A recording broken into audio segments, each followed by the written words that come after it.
Yo, what is going on, Marvel fans? The update you all have been begging for might finally be here. Cross progression could change everything. And that's not all. This patch has also dropped some brand new skins. For reading this article, Netties just started their very first XDev event in our Discord. And the debut topic is cross progression. Now this is huge. Players have been wanting cross progression for a long time. If you guys want to share your ideas, ask questions, make sure you join the Marvel Discord so your voice can be heard. Now, if cross progression is confirmed down the line, it's going to make grinding way less stressful. Now, another good thing about cross progression is your skins will actually carry over, which is a good thing. Because if you're being honest, nobody want to buy the same skin over and over. And speaking of skins, this also brings me to my next topic. Starting today, you can get the Cloak and Dagger Polarity Bond skin. Also, alongside this skin, we have the Winter Soldier Polarity Soldier skin. And we have a trailer for this skin, which also reveals the upcoming Venom skin we see later in Season 3.5. In the skin intro, we see the Winter Soldier is taking the symbiote while using the power of the Phoenix Force with the golden beak and fiery eyes, and he also appears to be using the power of the symbiote. Then we can also see Cloak and Dagger swooping in to save today. Now, I have to say, I honestly love how no matter what skin Cloak and Dagger have, they seem to have the yin and yang effect. Now, we can also see the upcoming Abysmal Flame skin from Venom. The cool thing to me that stood out was Eddie Brock has his face showing, and I do believe that's our first time seeing his face in the game. Now I'm curious, will his face show when the skin is equipped? Another cool part is the Phoenix logo on his chest, and if you look at the logo closely, you can actually see through the logo, he has his chest showing. And for the last thing I love about the skin is I love how he has a jagged teeth. It looks somewhat creepy, but that's gonna make players want to buy the skin even more. Now, according to Miller Ross, the skin for Cloak and Dagger will cost 2,200 units and it'll be a legendary skin. As for Winter Soldier, I'm not sure what this skin price will be, but I'm assuming he'll be a legendary as well. Now, that's not the only thing that's been revealed. We also got some brand new patch notes. Let's take a look at it. Alright, for the first fix, it says they fixed the issue controller mode with Hulk's ability bar buttons to swap position after respawning and transforming. Now, for the second fix, it says they fixed the camera bug where if your hero and camera on opposite sides of the portal at defeat, you respond with an incorrect camera angle.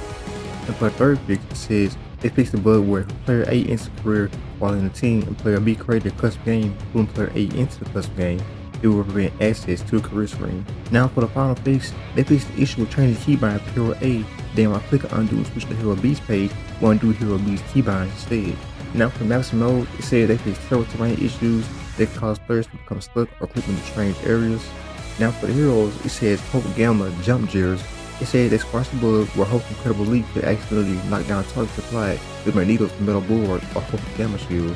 And for the second fix, it says they fixed the usual glitch during Halo Tendrils team ability, where their face could get a little too chaotic for Goddess of Death. And for the final fix, it says they resolved the issue with Halo's Pink and Black Awesome ability had the wrong cape color. And for the console fix, it says they fixed the issue where dynamic sprays appear blurry on the Xbox Series S.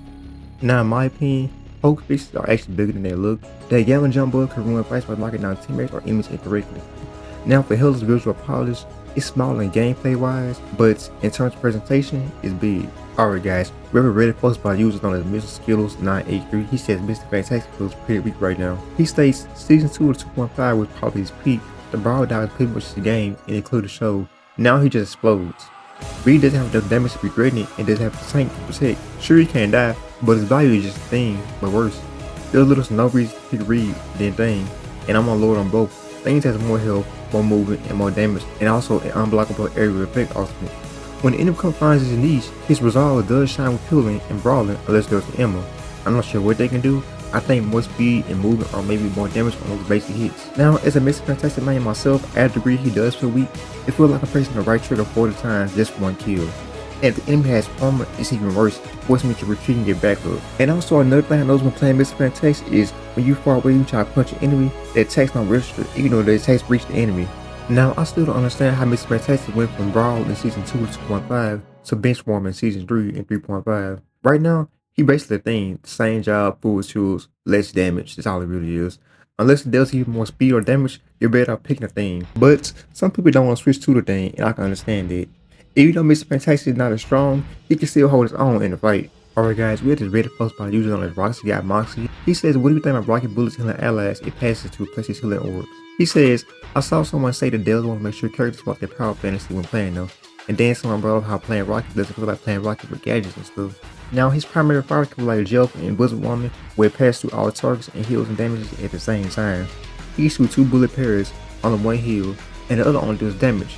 Rocket shoots bullets so this way it feels more accurate to the character, plus it makes him stronger in support since he can't heal with his primary. Now the Reddit user also states I don't think you need less characters that can heal with their primary, it just directs what makes the support viable in certain comps. Plus, Rocket uses gadgets, so now his healing orbs can be replaced with different skills. Another deployable that increases damage or summons a turret would make sense within a heal for his characters. Now this could work due to multiple reasons. One, it got the thematic fits. Rocket healing through bullets instead of dropping generic healing orbs feels more like a Rocket aggressive, gadget driven, and offensive, even while supporting.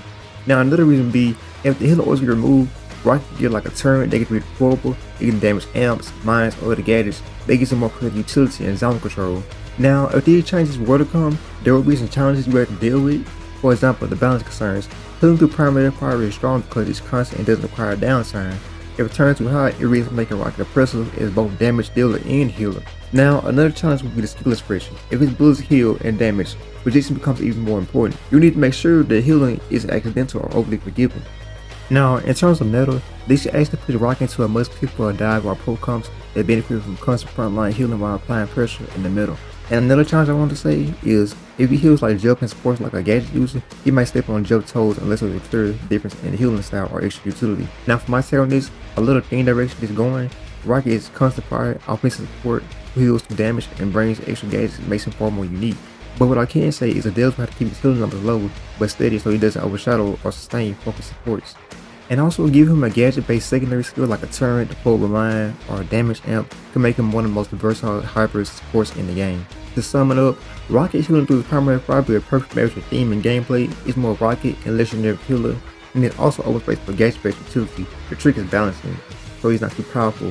Alright guys, Marvel Rivals Discord is hosting a brand new community event called Codex Fire and Blades. Now the event goes from August 13th to August 27th. For the event channels and rules, simply head up to the hashtag Codex event channel and type /Codex to get a random hero. You can try every 1 hour. And it says if you find Blade, you automatically receive the Blade fan roll. Now for the rewards, it says players who find Blade will receive a limited time Discord role called @BladeFan. And they will also unlock access to a winners only giveaway channel. Now for the rewards, it says 50 players can get 300 units and 25 players can get 500 units, while 5 players can get Season 3 Battle Pass. And it says everyone who joins get the limited time Discord role called Season 3 Abyss Awakens. And also, make sure you guys give me your thoughts and opinion on the cross-propagation, the skins, and also make sure you guys check out my previous video on my channel